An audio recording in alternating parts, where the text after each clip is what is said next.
Hello! In this video I will show you how to install Microsoft Edge browser on Samsung Galaxy A35. So you have to start by opening your Google Play Store, then click on search bar and type in Edge.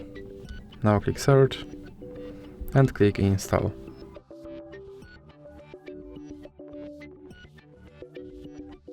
And now you can click open.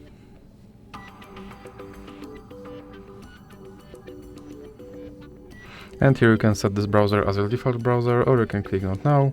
Now you can sign in to sync your data, or you can click not now. And here you have to confirm your data and privacy settings. And now you can decide if you want to send notifications from this app or not. And as you can see, my Microsoft Edge is now installed and is ready to use. So that's it for this video. If you liked it, please remember to leave a like and subscribe.